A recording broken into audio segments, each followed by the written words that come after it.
ষাট গম্বুজ মসজিদ বাংলাদেশের মধ্যযুগীয় ইসলামিক স্থাপত্যের এক অনন্য নিদর্শন। এটি খুলনা বিভাগের বাগেরহাট জেলায় অবস্থিত।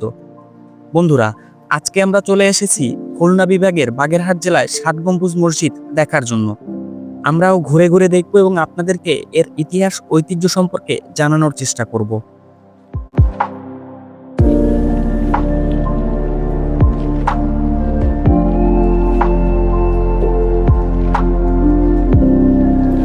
ধারণা করা হয় পঞ্চদশ শতকে বাংলায় মুসলিম শাসনের বিস্তার ও নগরায়নের অংশ হিসেবে এই মসজিদ নির্মিত হয়।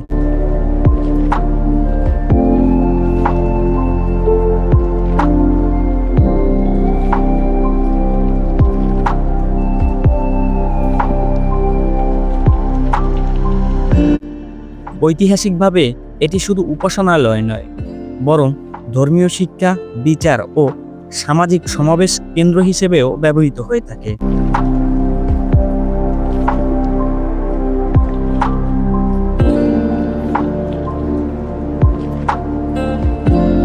মসজিদটি নির্মাণ করেন তৎকালীন শাসক খান জাহান আলী।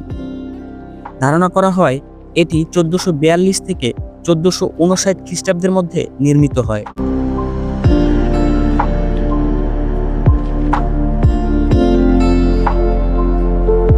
নাম অনুযায়ী ষাট গম্বুজ বলা হলেও প্রকৃতপক্ষে এতে গম্বুজ রয়েছে ৭৭টি, ৭০টি ছাদের ওপর এবং 7টি চার কোণের মিনারের ওপর।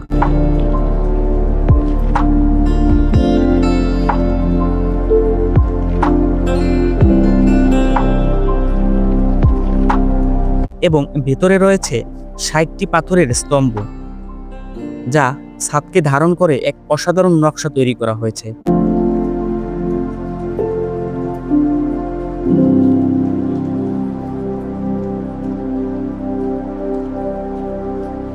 পূর্ব ও উত্তর দক্ষিণের দেয়ালে মোট 11টি প্রবেশদ্বার রয়েছে। দরজা ও সুপ্রশস্ত নকশার কারণে ভেতরে পর্যাপ্ত আলো ও বাতাস প্রবেশ করে থাকে।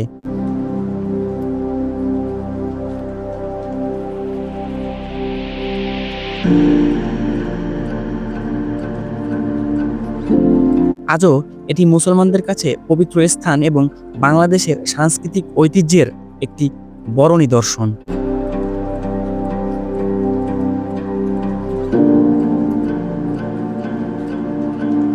বন্ধুরা, আমাদের এই ঐতিহাসিক স্থাপনা নিয়ে ভিডিওগুলো যদি আপনাদের কাছে ভালো লেগে থাকে তাহলে অবশ্যই আমাদের সাথে থাকবেন। ধন্যবাদ সবাইকে।